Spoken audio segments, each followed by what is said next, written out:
online service today. Come on, let us worship God together. Wherever you are right now, come and let us worship our one true God today.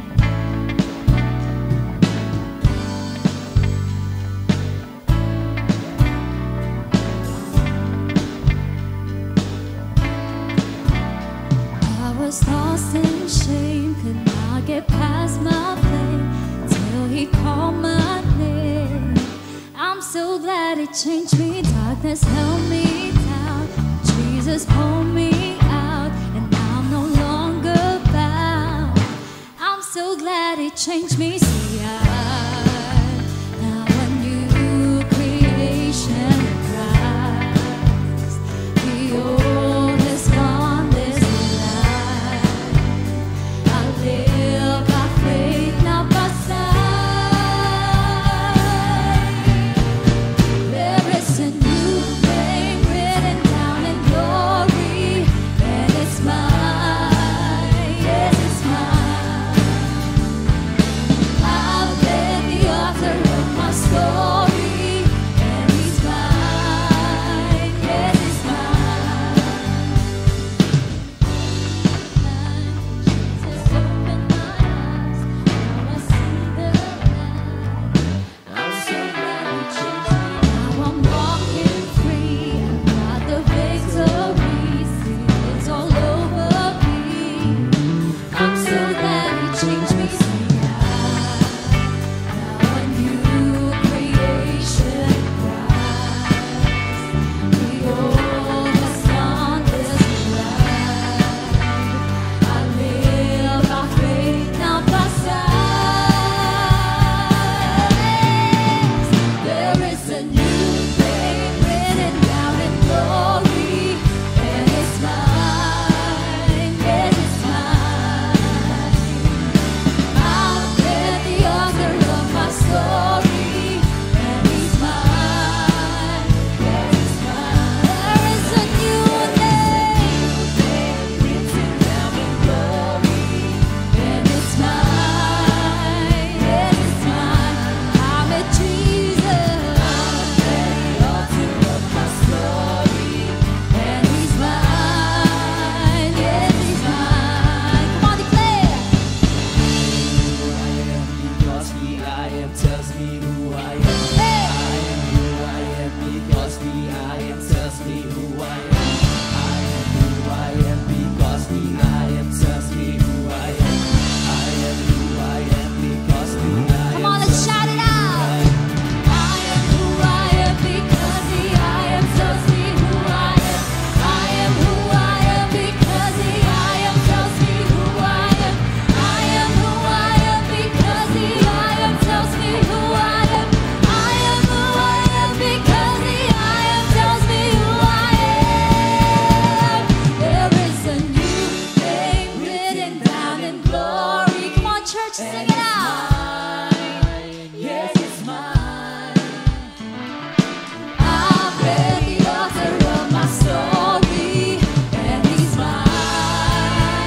Yes, it's mine. There is a new name written down in glory, and it's mine. Yes, it's mine.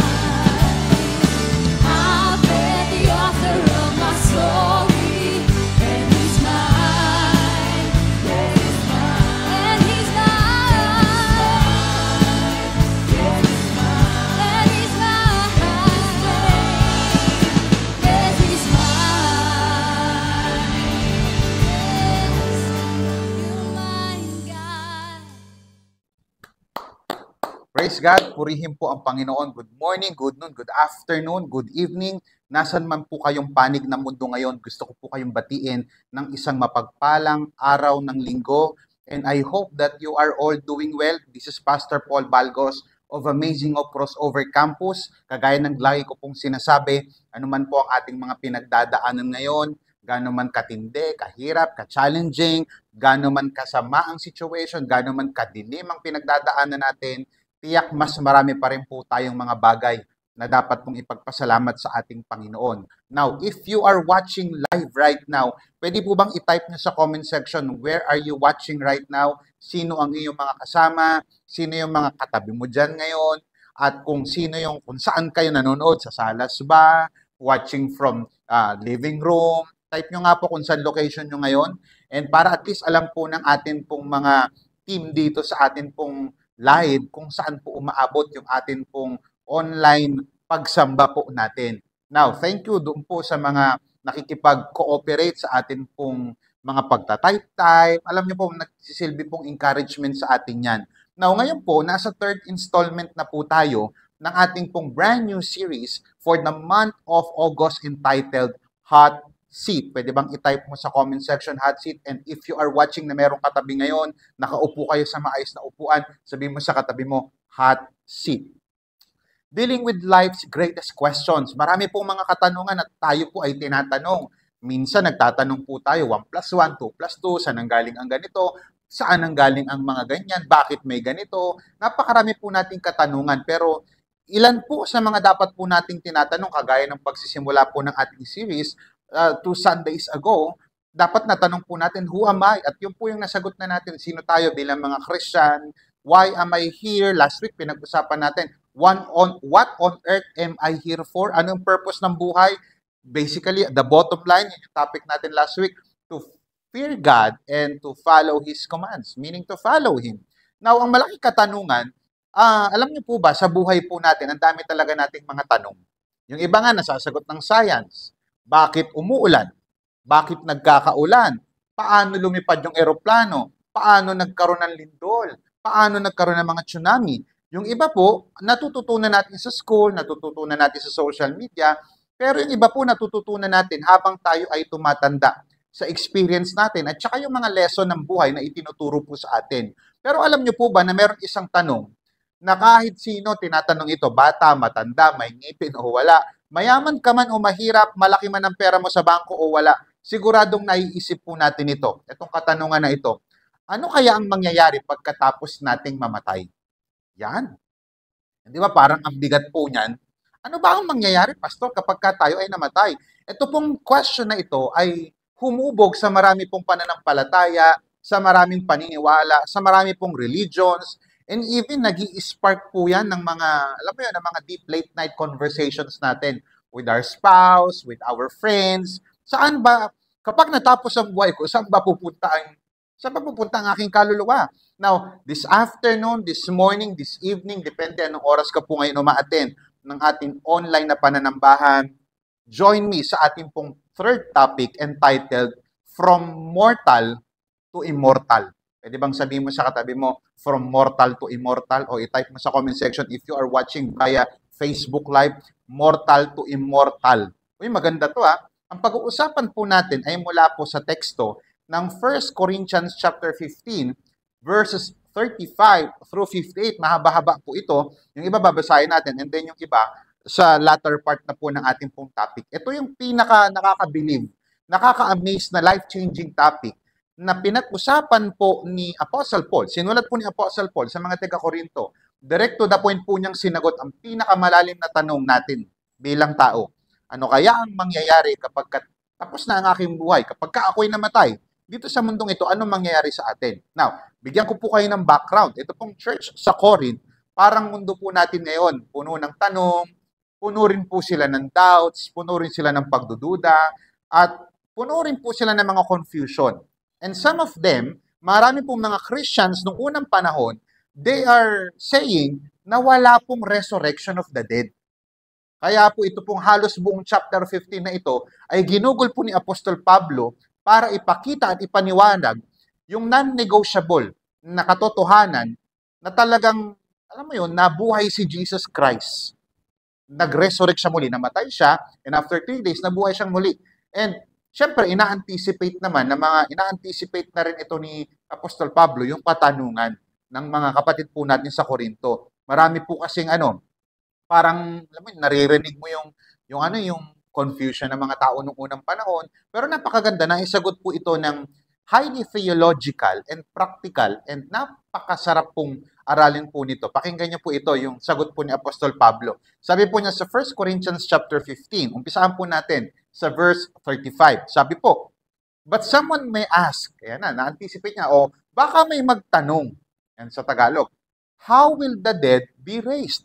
Paano ang mga nangamatay ay muling mabubuhay? In short, paano magkakaroon ng resurrection? Kasi ito pa, what kind of bodies will they have?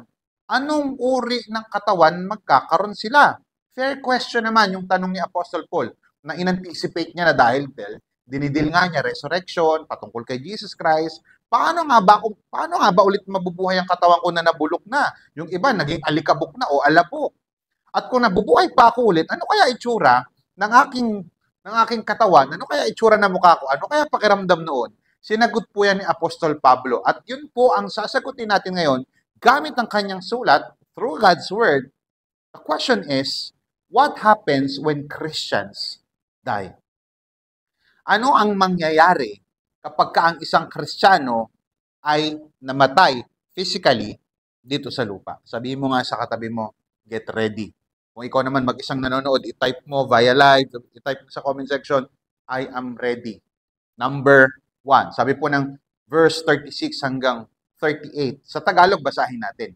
Ngunit may magtatanong, inunahan niya na, paano muling bubuhayin ang mga patay? Anong uri ng katawan ang tataglayin nila? 36. Ikaw nahangal, sabi ni Apostle Paul, you foolish. Dapat munang mamatay. Tingnan nyo dapat munang mamatay ang binhing iyon, iyong itinanim bago ito mabuhay. Kapag ikaw ay nagtatanim, hindi malaking katawan na ng halaman ng iyong itinatanim, kundi binhi lamang, maaaring ng trigo o ibang uri ng mga butil. Sabi ng verse 38, subalit binibigyan ito ng Diyos ng katawang ayon sa kanyang kagustuhan, at ang bawat uri ng binhi ay binibigyan niya ng sariling katawan. What happens when Christians die? Point number 1, there will be a death of the body. Kamatayan po ng katawan. Si Apostle Paul po, nag-start po siya ng simple, pero napakatalinong analogy from nature. Sabi niya kanina, balikan natin yung verse 36. Ikaw nahangal, you foolish, kinakausap niya yung simbahan. Dapat munang mamatay. Type mo nga sa comment section, dapat mamatay. Kung katabi mo, nanonood kayo ng live ngayon, may katabi ka, sabi mo, dapat kang mamatay. Dapat ka munang mamatay. Ang binhing iyon, itinatanim bago ito mabuhay. Dapat munang mamatay ang binhing iyon, itinatanim bago ito mabuhay. Now, think about it para mas magets po natin.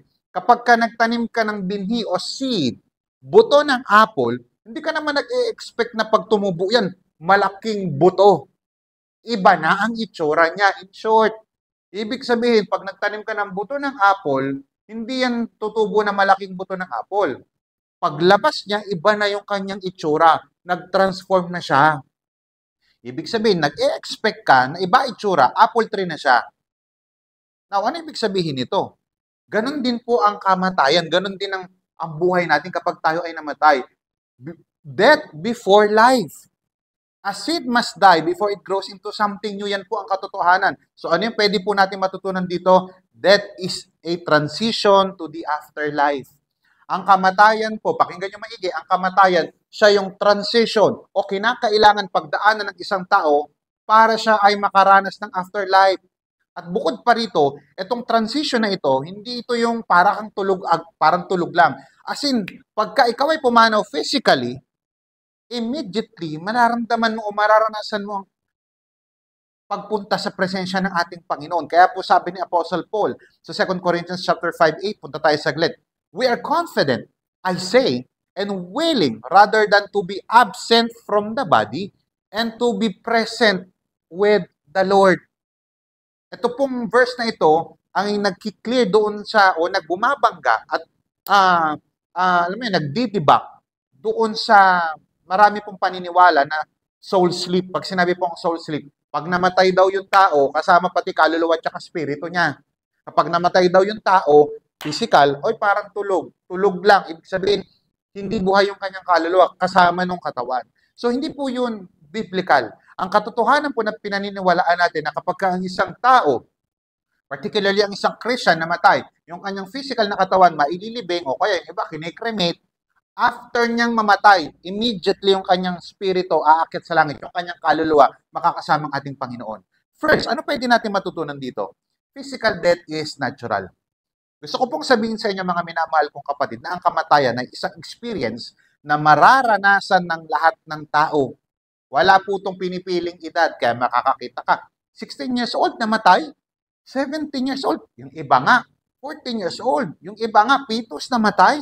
Wala po itong pinipiling estado sa buhay, wala po itong lugar na alam mo yung pinipili, kahit gaano ka kayaman, kahit gaano ka kahirap, kahit gaano ka kasikat, kahit gaano kaingay o katahimik ang buhay o yung bahay ninyo, darating at darating ang lahat ng tao dito.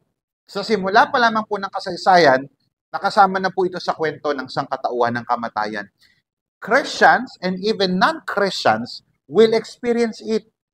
In short, walang exemption. I-type mo nga sa comment section, walang exemption. Sabihin mo sa katabi mo, kung nanonood ka ng live ngayon, meron kang katabi, sabi mo, hindi ka exempted. Kahit tayo ay may faith kay Jesus o walang faith kay Jesus, all people will face physical death. Ang pagkakaiba lang ng mga Christians, yung mga taong nanampalataya kay Jesus for their salvation, at yung mga hindi nananampalataya kay Jesus Christ for their salvation, is how we view death and what comes after our life here on earth. Yan ang pinagkaiba. Paano mo tignan ng kamatayan at ano ang meron after ng kamatayan. Sa mga unbeliever po, sa mga hindi nananampalataya sa ating Panginoon, para sa kanila ang kamatayan ay takot, punong-puno ng takot, uncertainties, and hopelessness. Pero sa ating po mga Christian, gusto ko po kayong i-encourage, sa ating po mga mananampalataya, I want you to listen to this very carefully. Death is not the end. Type nyo nga sa comment section, death is not the end. Ang kamatayan ay hindi katapusan.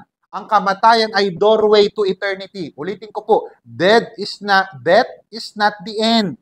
Ang kamatayan po, siya po yung doorway, siya po yung pintuan para sa eternity with God. Kaya po sabi ng Ecclesiastes chapter 3, verses 1 through 2, sabi ng Bible, there is a right time for everything. By the way, sabi po ng Bible, God has made everything beautiful based on His time. Ibig sabihin, beautiful yung birthday mo? Oo. Paano yung araw na yung kamatayan? Beautiful pa rin ba? Sabi ng Bible, beautiful. Sabi ng verse 1, there is a right time for everything. And everything on earth will happen at the right time. Verse 2, there is a time to be born and a time to die. There is a time to plant and a time to pull up plants. May panahon daw po sa lahat ng bagay at activity dito sa mundo. May panahon para mabuhay, beautiful. Para sa mga tao, parang hindi beautiful ang kamatayan. Sa mga unbelievers, ito ay hindi beautiful. Pero sa ating po mga mananampalataya, death is not the end. Death is a doorway to eternity with God. Ano pa po pwede natin matutunan? Physical death is non-negotiable. Una, physical death is natural. Natural po yan. Pangalawa, physical death is non-negotiable. Sabi po ng verse 36, what a foolish question. When you put a seed into the ground, gumawa si Apostle Paul ng analogy, when you put a seed into the ground, it doesn't grow into a plant unless it die first. Physical death is non-negotiable. Generally, kagaya po ng sabi ko, ang kamatayan po non-negotiable. Kailangan po mangyari ito para may mangyaring kasunod na dapat mangyari. Kailangan pong mamatay ng tao para maranasan niya yung eternity with God. Or kapag hindi ka mananampalataya, habang buhay na pagkakawalay sa ating Panginoon. Ang sabi po ng Hebrews 9:27, just as people are destined to die once, by the way, ang buhay po ay hindi laro. Ano pwede natin matutunan dito bago ko ituloy yung mga talatang ito? Ang buhay ay hindi laro. Huwag mong paglaruan ang buhay mo. Huwag mong pag-eksperimentuhan ang buhay mo. Alamin mo kung ano purpose ng buhay mo. Because sabi ni Dr. Miles Monroe, if purpose is unknown, abuse is inevitable. Gaano karaming tao ngayon ang naaabuso ang buhay, naaabuso ang pera, naaabuso ang relationship, naaabuso ang katawan because hindi nila alam ang purpose ng kanilang buhay. Just as people are destined to die once, isang beses ka lang mabubuhay, ayusin mo ang buhay mo. Be right with God. Sabi ng Bible, and after that, to face judgment. Sabi po ng Psalm 146, verse 4, People die and are buried. Then all their plans to help are gone. Isa pa po, Ecclesiastes 12:7. For then the dust will return to the earth. Yung katawan daw, babalik sa lupa. Yung katawan natin panlupa, galing sa lupa, babalik sa lupa. Kaya imagine mo, nung create ni God, si Adam, first man, galing rin sa dust. Babalik rin sa dust. Kaya lang, sabi ng verse 7, sa pangalawang part, and the spirit will return to God who gave it. Galing po tayo sa alabok, kaya po tayo nabubuhay dahil sa Espiritu ng Diyos. At kapag ka ang isang tao namatay, dalawa lang ang kanyang pupuntahan. Either pupunta siya ng langit or impyerno. May explain ko pa po yan. Palakpakan po natin ang ating Panginoon. What is point number 1? Point number 1 is this. There will be death of the body. Pangalawa, sabi po ng verse 42, so will it be with the resurrection of the dead. The body that is sown is perishable, nabubulok. It is raised imperishable. Hindi na nabubulok. It is sown, itinanim in dishonor, it is raised in glory. It is sown, itinanim ito, inilubog, inilibing, in weakness, sa kahinaan, it is raised in power. Ganun daw yung, imagine niyo kung gaano in-identify ni, kung gaano katindi yung mga illustration, analogy na ginamit ng ating Apostol Pablo para ipakita ano ang mangyayari kapag namatay ang isang Christian. Verse 44, it is sown in natural body, look at this, it is raised a spiritual body. If there is a natural body, there is also a spiritual body. Later, I'll explain. Point number 2, ano ang mangyayari kapag ka ang isang Christian? What happens when Christians die? Number 1, there will be a death of the body. Kailangan mamatay. Pangalawa, there will be a different body. Uy, may kakaiba tayong katawan? Ang ibig sabihin nito, Pastor, ang ibig sabihin nito, according sa talatang ito, yung katawan po natin ngayon, kahit gaano kaganda, masama ba mag-gym? Hindi. Masama ba mag-exercise? Masama bang kumain ng tama? Wala po. Kahit gaano kaganda ang katawan mo, kahit gaano kalakas, kahit gaano ka-healthy, ito pong mga katawan natin, wala pong masamang pagandahin, wala pong masamang alagaan, pero yung katawan natin, pansamantala lang po ito.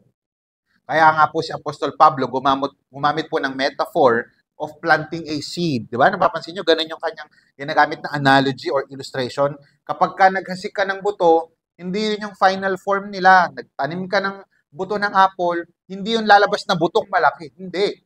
Pag nagtanim ka ng buto ng apple, lalabas yun as puno ng apple. Mamamatay muna daw yung seed, ibabaon sa ilalim ng lupa, pero sa tamang panahon, tutubo po ito at mas magiging, listen to this, mas magiging maganda, mas buo, at mas glorious siya kaysa sa dati.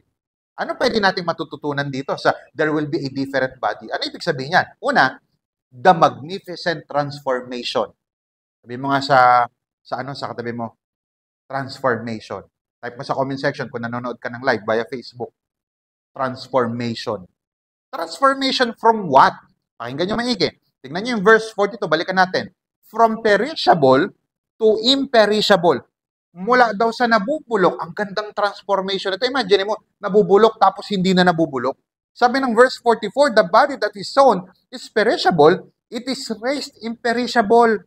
Ngayon, yung katawan po natin, subject po ito. Dahil bunga nga po ng kasalanan ng mga ninuno po natin, dahil noong unang panahon, nagkasala po si Adan at si Eva, at dahil po doon, nagkaroon po ng consequence ito. Pumasok po ang kamatayan. Una, kamatayan, pagkakawalay ng tao sa Diyos, spiritual separation. Pangalawa, nagkaroon po ng kamatayan. Ano ibig sabihin nito? Kaya yung katawan natin, umpisa pa lang, nung nagkasala na si Adan at Eva, subject na po ang katawan natin ngayon sa sakit, sa pagtanda, sa pagkakasira. Pero sabi ni Apostle Paul, anong mangyayari sa ating mga Christian? Kapag tayo ay namatay at binuhay muli, sa resurrection daw, bibigyan daw tayo ng bagong katawan. Katawan na hindi na naaagnas, hindi na nasasaktan, hindi na namamatay. Na-imagine nyo kung ano yung blessing ng kamatayan? And some of us are still afraid. Hindi ko sinasabing huwag nang matakot. But the point is this, I want you to be expectant. If you are a Christian, I want you to be expectant. Why? Kasi ang kamatayan, hindi po ito dead end sa atin. Ito po ay pintuan for eternity with God. Ano pa? From dishonor to glory. Sabi it is sown in dishonor, it is raised with glory. Ang ating pong katawan, kagaya ng sabi ko po kanina, nakakaranas po ng kahinaan, panghihina, ng brokenness, nababalian tayo ng buto, nalalagutan minsan tayo ng, alam mo yun, ng litid. At ang tingin po ng mundo dito is dishonor, sa kamatayan. Pero sabi po ng Bible sa ating mga Christian, we will be raised in glory. Imagine mo, radiant splendor of God, new creation, wala nang kahihiyan, no shame, only radiance. Now, tignan niyo po maigi ito. Pangatlo, from weakness to power. Ang ganda nito. From weakness to power. Sabi po ng verse 43, it is sown in weakness, it is raised in power. Dito po sa lupa, napapagod po tayo. Sino po dito napapagod na? Dito po sa lupa, may hangganan po ang ating lakas. Yung iba sa atin, hindi na natin kayang bumuhat ng 10 kilos. Pero yung iba, kaya ng 50 kilos. Pero tandaan ninyo, kahit gaano kalakas ang tao, physically speaking, may hangganan po ang ating lakas. Pero pagdating po sa eternity, ang katawan po natin ay punong-puno po ng kapangyarihan, punong-puno po ng sigla. Hindi mo na kailangan mag-vitamins.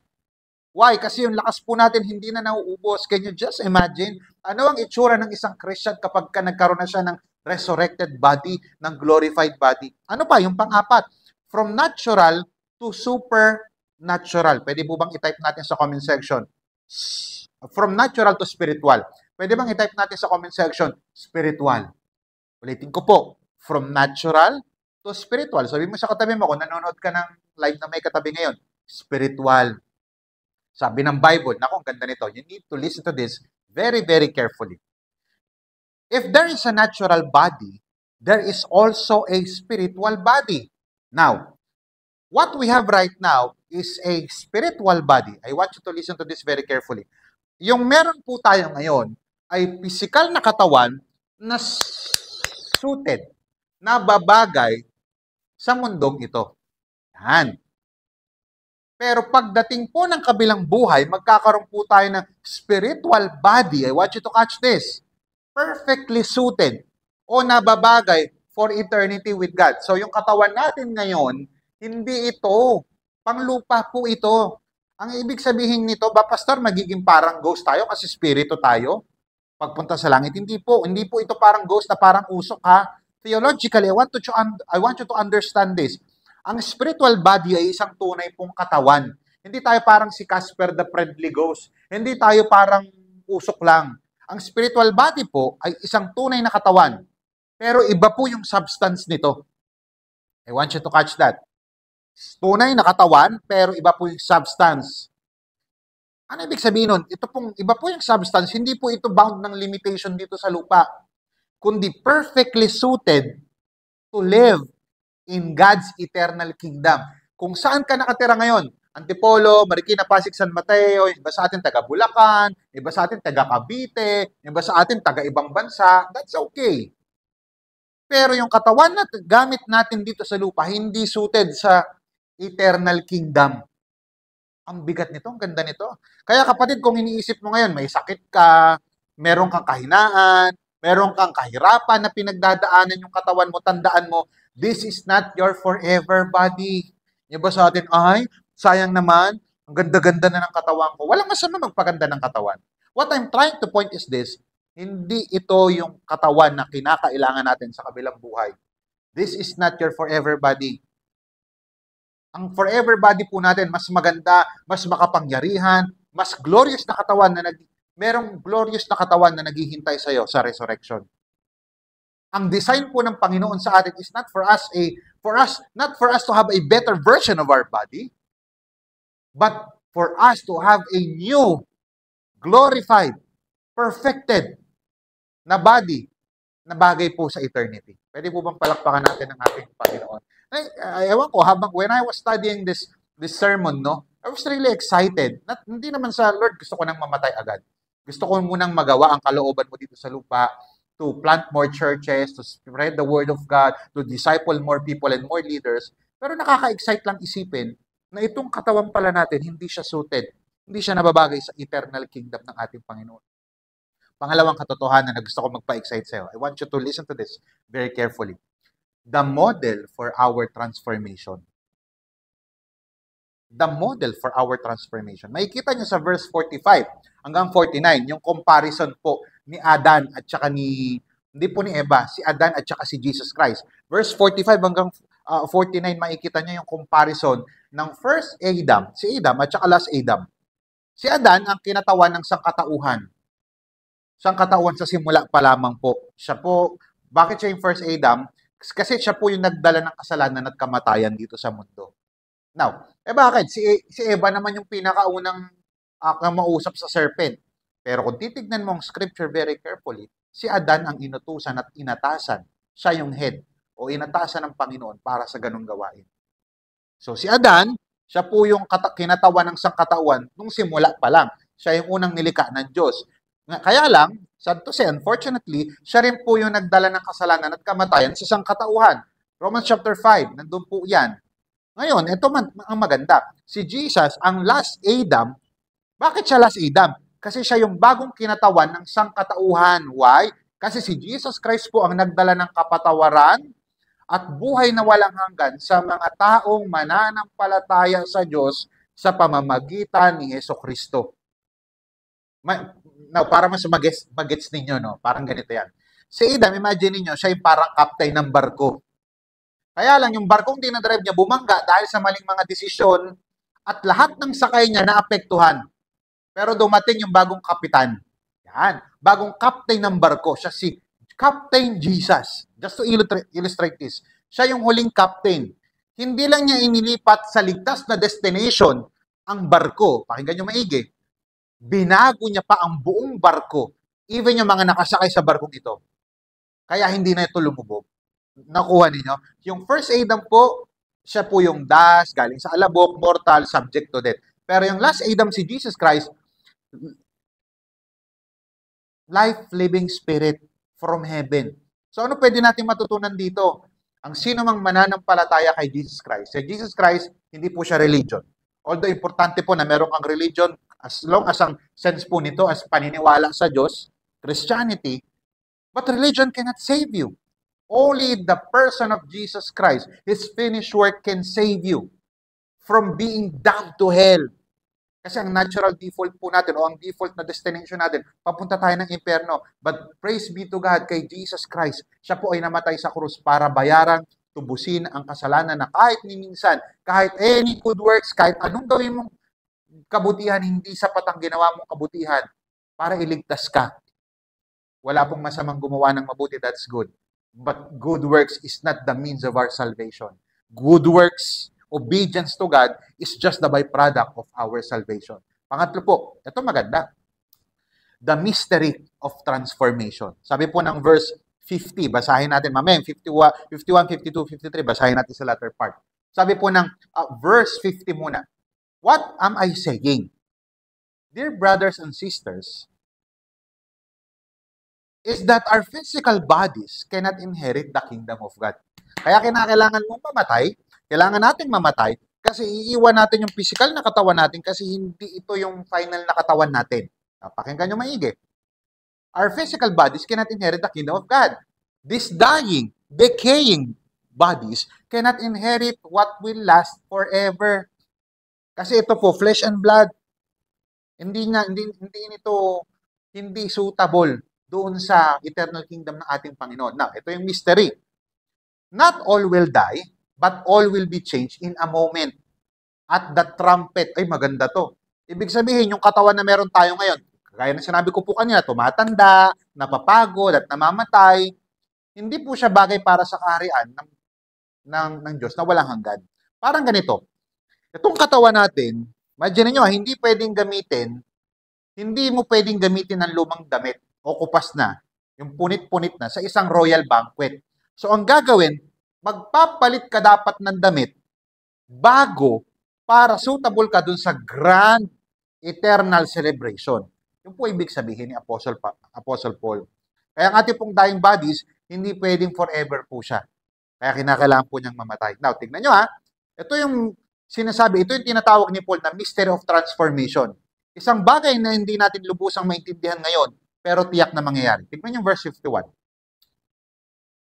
But let me reveal to you a wonderful secret. Ito yung mystery. Na ngayon, syempre, hindi na sekreto. Lalong-lalo na sa mananampalataya. Dapat niyayakap mo to at pinaniniwalaan mo at sinasampalatayanan mo. Sabi niya, but let me reveal to you a wonderful secret. Hindi na siya sekreto, nireveal na ni Apostle Paul. We will not all die. Uy, hindi daw lahat mamamatay. But we will all be transformed. Pakitype sa comment section, transform kung nanonood ka ng live. Kung ikaw naman ay may katabi, sabihin mo, transform. Ano po ibig sabihin nito? Sa nakikita po nating mga kaguluhan, sa nakikita nating mga digmaan, sa nakikita nating matinding tagutom, tsunami and earthquakes, pinapakita lamang po na malapit na pong dumating, malapit na dumating ang ating Panginoon. At ito po yung pinaniniwalaan nating mga Kristiyano na katuroan po na tinatawag natin na rapture. Be ready. Why? Because Christ's return and our transformation will be sudden and unavoidable. Hindi mo mapipigilan ang pagdating ni Lord. Lord, hindi pa ako ready. Mag-girlfriend, boyfriend pa ako. Lord, hindi pa ako ready. Mag-OJT pa ako. Lord, hindi pa ako ready. Papagawa ko pa yung bahay namin. Lord, hindi pa ako ready. Bibili pa akong kotse. Whether you are ready or not, kapag kausapang rapture ang pag-uusapan, darating ito whether gusto mo o hindi.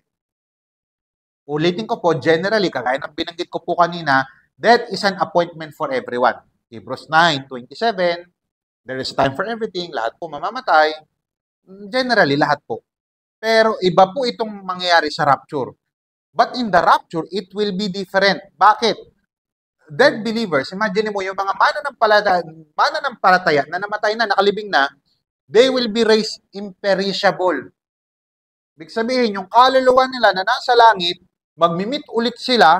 Kung halimbawa, nalibing sa lupa, doon sa sementeryo, aangat yun at mag-unite sila sa langit, sa himpapawid. Magkakaroon ng imperishable, instantly na body. Paano naman tayong mga buhay pa na mga believers na hindi pa nalilibing dahil buhay pa tayo? Ulitin ko, yung mga namatay na 2 years ago, 1 day ago, 10 decades ago, 1 century ago, mga namatay, mabubuhay sila muli yung kanilang physical na katawan, sasalubungin sila ng kanilang mga kaluluwa at magkakaroon sila ng glorified body. Paano naman sa ating mga nabubuhay? Paano kung biglang dumating ang rapture? Magkakaroon ka ng instant transformation. Paano ko nasabi? Sabi ni Apostle Pablo sa verse 52. It will happen in a moment, in a blink of an eye. Di ba? Isang pikit lang. Ang bilis na. When the last trumpet is blown, for when the trumpet sounds, those who have died will be raised to life forever, and we who are living will also be transformed. Kaya sabi ko po kanina, yung design po ni Lord sa atin, hindi para magkaroon tayo ng better version, hindi, ng current body natin, but to have a glorified, perfect one for eternity.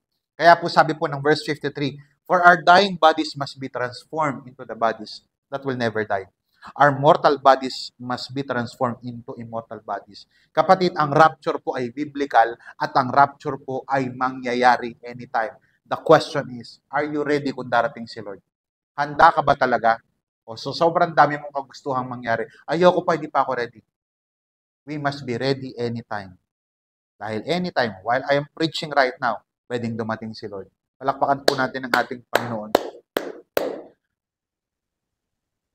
Hello everyone, and I am DJ, a servant of God under Amazing Hope Crossover Campus. So, mapagpalang araw Crossover family, and allow me to share a short testimony about how God taught me to praise Him through giving. So, there was a moment or season sa buhay ko na I felt type or pinagdadaanan tayo, not just financially, but also in my faith, because everyday battle yan, yung ating spiritual battle.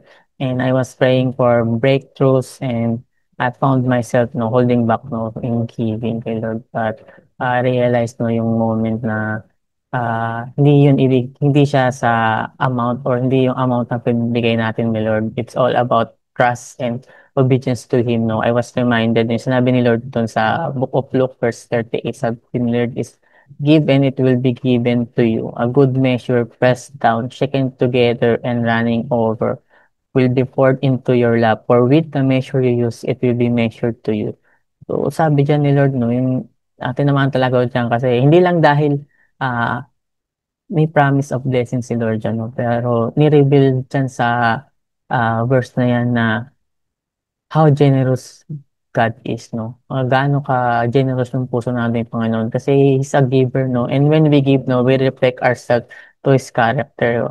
So, siyempre sa umpisa, when we give, no, it was a sacrifice, but when we continue, no, to give, no, yung puso natin, babaguhin natin, babaguhin ni Lord, no, kung nagbibigay tayo. Kasi no, ma-overflow yung gratitude natin na before na hindi natin siya nare-realize na yung mga blessings na binibigay ni Lord, hindi natin napapansin.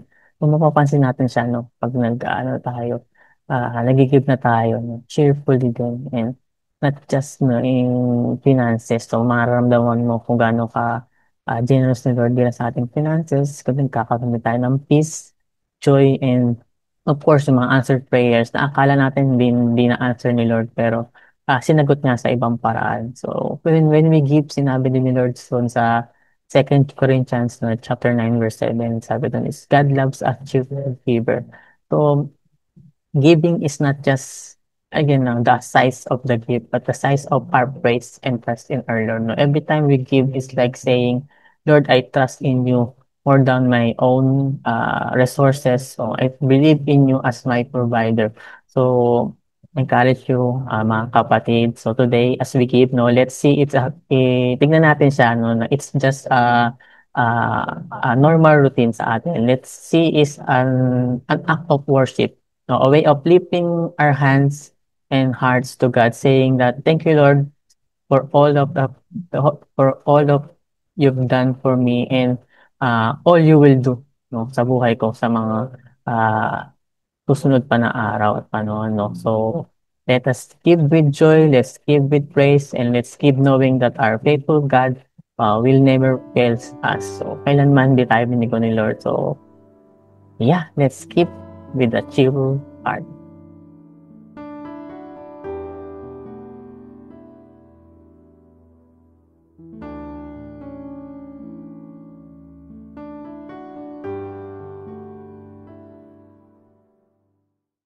Pangatlo po, point number 3 is, there will be a divine victory for everybody. Pakitype na sa comment section, divine victory. Sa katabi mong nanonood ka ng physical na live, sabihin mo, divine victory. Pag sinabi pong divine victory para sa lahat, especially sa mga Christian po ito, divine victory, ibig sabihin po nito ay tagumpay na hindi lang galing sa sariling sikap natin. Hindi ito dahil sa karunungan mo, hindi ito dahil sa galing mo, hindi ito dahil sa successful mong negosyo o sa pagkakagraduate mo sa school. Ito po ay galing sa tulong at favor ng Diyos mismo para sa atin.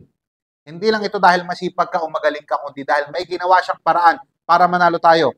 Anong ibig sabihin yan? Number 1, it is a scriptural victory. Hindi po ito victory na dinedefine ng tao. Victory na dinefine ng Bible. Sabi po ng verse 54, when the perishable has been clothed with imperishable, and the mortal with immortal, then the saying that is written will come true. Death has been swallowed up in victory. Verse 55, where, O death, is your victory? Where, O death, is your sting? Fulfilled prophecy po yan, yung death is swallowed up in victory. According yan sa Isaiah chapter 25 verse 8. Yung where, O victory? Ngayon, where death is your victory? Kamatayan, nasaan ang katagumpayan mo? Parang tinatamp ni Apostle Paul yung death. Pag sinabing tank, parang inaasar niya. Kamatayan, dahil nasaan ang kamandag mo? Wala na. Kasi bakit? Bubuhayin ako ulit ni Lord. Ang mga tao na nananampalataya kay Jesucristo, kahit natuklawin ka pa ng kamatayan, wala nang ubray ang kamatayan sa'yo kasi mabubuhay kang muli. Napakasarap isipin na tayo ay niligtas ng Panginoon. At even kamatayan, parang ang sinasabi ni Apostle Paul sa scripture na ito, sa chapter 15, si Jesus Christ nga after 3 days na buhay. Di ba follower ka ni Christ? Kung ano nangyari sa kanya, namatay siya, bubuhayin siya muli. Ganon din ang gagawin sa'yo ng Diyos. Pangalawa, it is a sure victory. Sabi po ng verse 56, for sin is the sting that results in death. Yan daw yun, yung kamandag. And the loss gives sin its power. Verse 57, but thank God, He gives us victory over sin and death through our good works, through our religion. No, He gives us victory over sin, sa kasalanan at kamatayan, sa pamamagitan ng ating Panginoong Hesukristo. Kapatid, I want you to realize as Christian, that is our enemy. Bakit natin naging enemy kahit nga hindi ka Christian, ang kalaban natin kamatayan eh. Bukod sa kasalanan because that is our enemy because it entered, pumasok ang kamatayan dahil sa kasalanan. At tayo ay na-separate sa ating Panginoon, nagkaroon tayo ng gap, at yung isang bagay na halos parang bagang walang katapusan, tinapos ng Panginoon. Hindi lang niya tinapos, tinalo ng Panginoong Hesus ang kamatayan.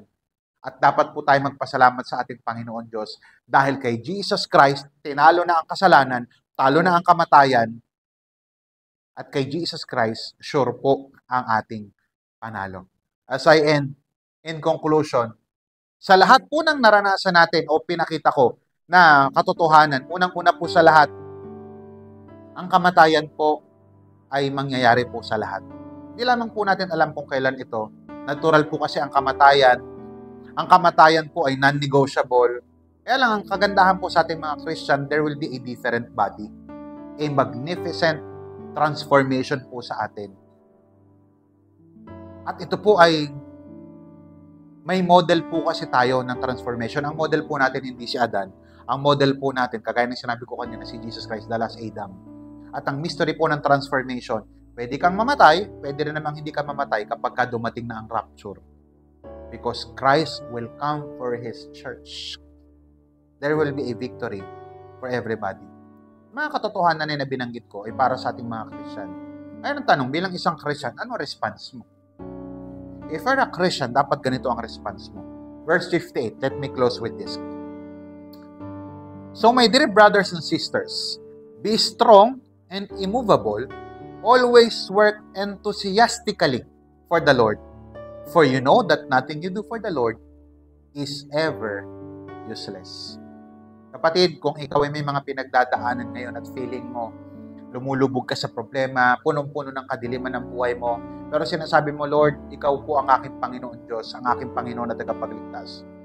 Huwag mong hayaan na tangayin ka ng mga pagdududa at ng mga sinasabi ng mundong ito na hindi totoo ang Diyos, walang Diyos, sinungaling ang Diyos. Huwag ka pong magpadala. Why? Because our hope is not in this life alone. Ang ating pong pag-asa ay hindi lamang po dito sa mundong ito, but in the resurrection. Bubuhayin kang muli ng ating Panginoon. Kaya sabi niya, give yourself fully. Don't hold back. Huwag ka na nga atras. Kung nanampalataya kay Jesus, maraming pipigil para pahintuin ka. Ibuos mo na ang energy mo, ang time mo, ang puso mo sa paglilingkod sa ating Panginoon. Bakit? Because it all matters. Nothing you do for the Lord, no act of kindness, no word of encouragement, no prayer, no sacrifice is ever wasted. Walang sayang na effort kapag ang ginagawa mong effort ay para sa Panginoon. Meron po yan eternal significance. Now, if you are watching for the first time, live man ito or on-site, sa ating mga multi-site na mga churches, house churches natin, kung wala ka pang personal na ugnayan kay Lord at hindi ka sigurado sa iyong kaligtasan, pwede mong tanggapin ngayon si Jesucristo bilang Panginoon na tagapagligtas. Sabihin mo lang habang tayo nananalangin, let us pray. Lord, I admit that I'm a sinner and I'm not worthy to be called your son because I'm a sinner. I don't deserve to be in heaven because I'm a sinner. I don't deserve you because I'm a sinner. But praise God for your grace. Nag-extend ka po ng tulong, nag-extend ka ng kaligtasan, nag-extend ka ng kapatawaran.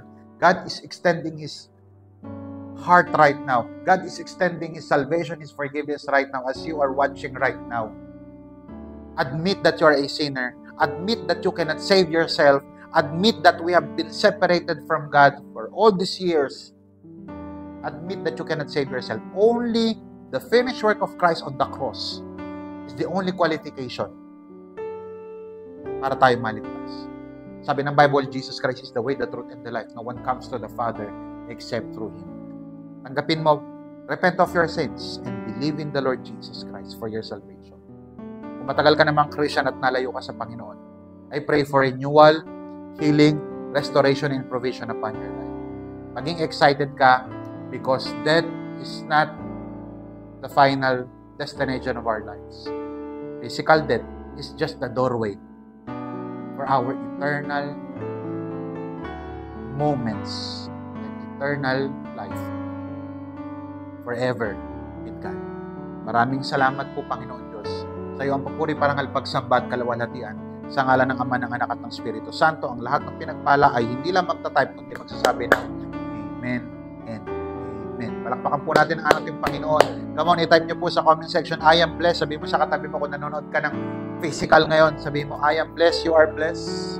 At hindi po dyan natatapos atin pong mga pag-uusapan in your small groups. Pag-usapan po ninyo ano yung mga learnings ninyo at ano yung pwede nyo i-apply ngayon sa buhay ninyo. God bless you. This is Pastor Paul Balgo. See you po sa ating pong 4th installment ng ating pong August series entitled Hotspot next week. Pagpalain po kayo ng ating Panginoon.